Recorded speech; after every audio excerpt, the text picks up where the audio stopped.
Welcome to the Deploying Avantra via the Google Cloud Marketplace training video. In this video, we will create a cluster on the Google Cloud Marketplace. We will create a PostgreSQL database and then deploy Avantra all from within the Google Cloud Platform. It's important to note that anyone going into this should have prior experience working on the Google Cloud Platform. To begin, as you enter the Google Cloud Platform, you can easily search for Avantra. And within here, you can find more documentation and information about pricing and how to step-by-step instructions similar to this video on how to install Avantra from the Google Cloud Marketplace.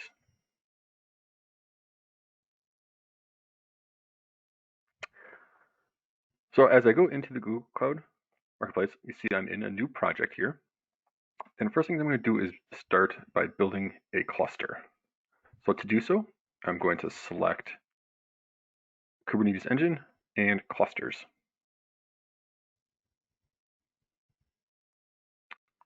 And from within here, I'm going to do a create cluster.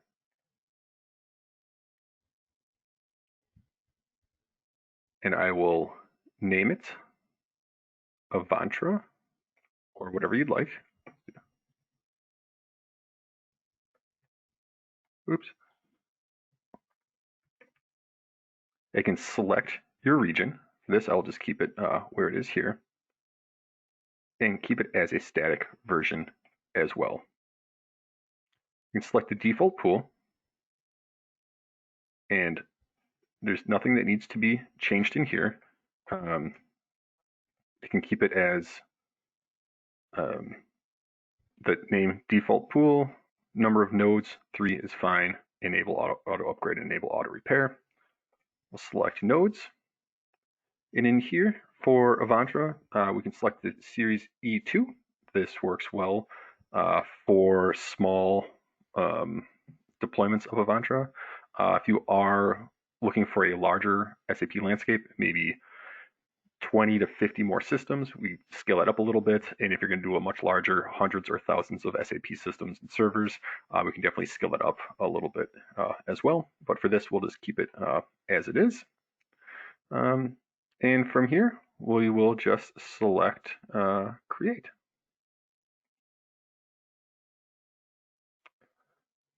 And off it goes, and it is processing. And so we'll let that process for just a little bit.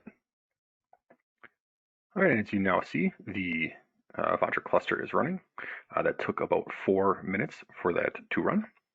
So now we have our cluster that we will be using to attach our Avantra master to in just a few minutes. But first, we have to create a database. So to do so, we're going to go up to the little navigation menu here and scroll down until you see SQL.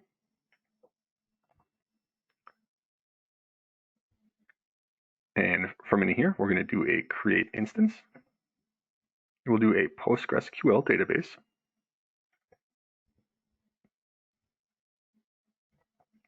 And when it comes up, we can name it whatever we'd like.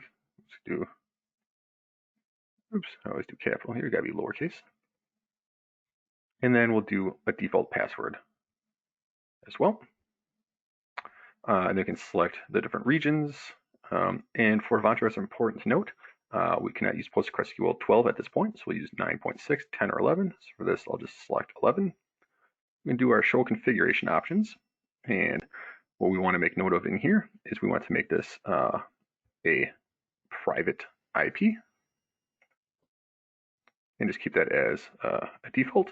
We can uncheck the public. It's also important to note for backups, you should select the backups that are appropriate to you. Again, if there's different high availability or different types of backups, make sure you consult your Google pricing models and all that as well. So please keep that in mind as well. And from here, we will just go and do a create. So it's creating its instance here. It should be coming up. And we get to the screen, you'll see that it is going to be processing. That'll take just a few minutes for that to process. All right, and as you see here, our Avantra database has now been created. That process takes about 5 to 6 minutes. One thing to note here is you should be making note of this IP address here. So I'm going to quick write that down because we're going to need that in just a second.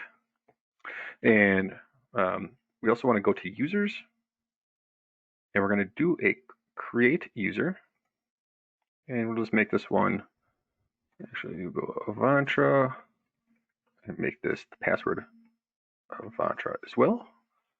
We'll do create, and now we've got our user that we will be using during the installation. So now we go on to the marketplace to download or install Avantra. So to do so, we'll go up to the navigation menu. We'll go to the marketplace.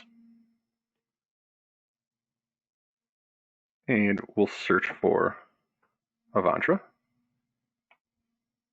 in the search box here.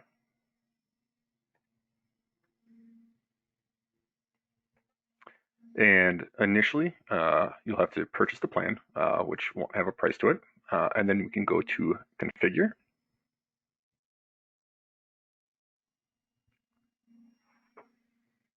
All right, and in here now, we can add it to the cluster. So I'm going to select the Avantra demo cluster that we just created. We'll keep the default namespace here, and we'll call the app instance. We'll just call this Avantra demo. The database host, this is the IP that we just recorded.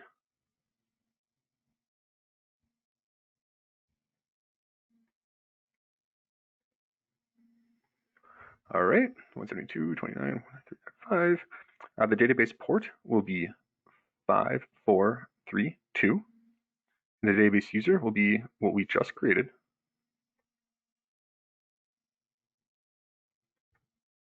All right, and we will make sure that these down here, we'll make sure we fit within what we had set up when we picked the nodes. That should all be just fine. And from here, we will select deploy.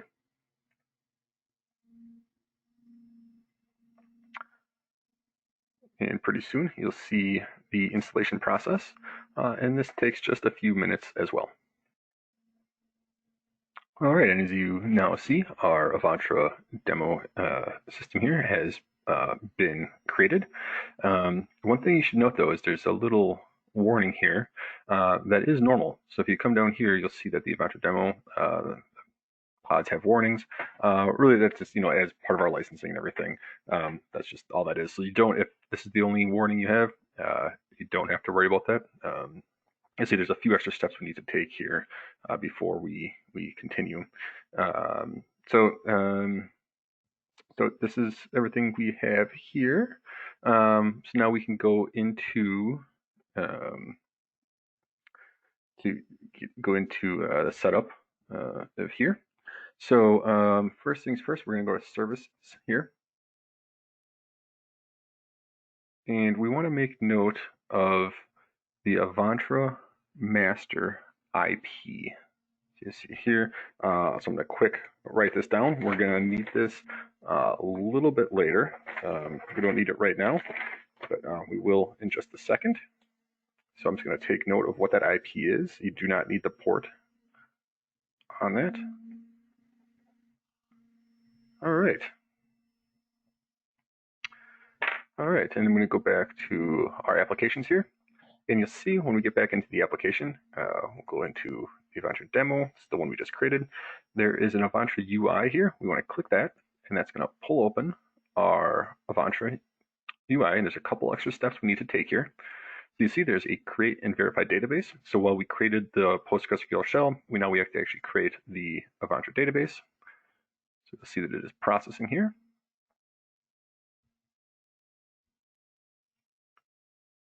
And if all goes green, then we are in a good spot. So, all right, everything is good to go here. So we'll select next.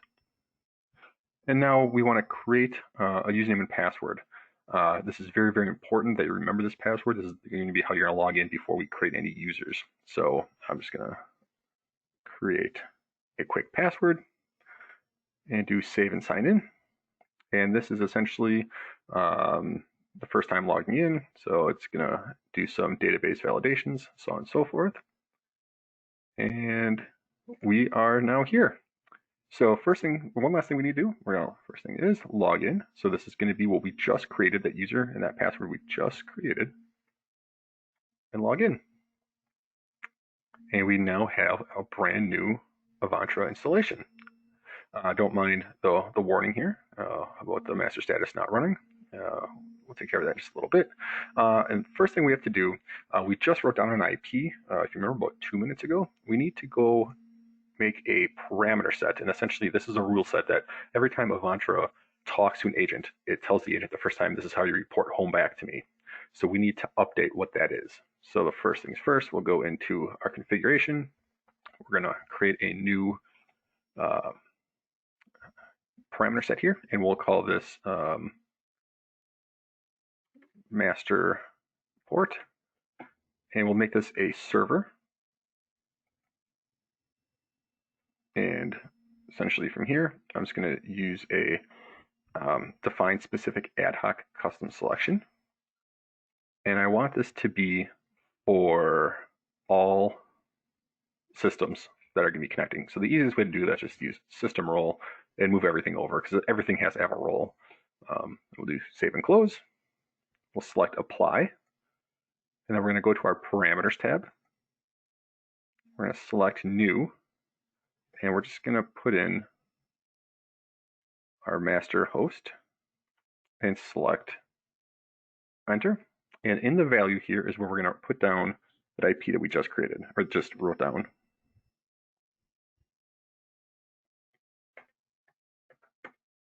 And from here, we'll select apply. And we can now activate that as well. So now every time Avantra first talks to a port, we will have, first talks to an agent, that will be what's going to come back here. One last thing we need to do is we're going to go to our little question mark dropdown, select about, we can select the Avantra UI, select the little arrow here, and then we're just going to call this Avantra-UI, and we will select apply. And there you have it. You're all set with that. Just as a quick recap, in just a few minutes, we created our cluster, created a PostgreSQL database, and then deployed Avantra on top of that cluster and database, all taking, without the pauses in this video, takes about 40-45 minutes to complete.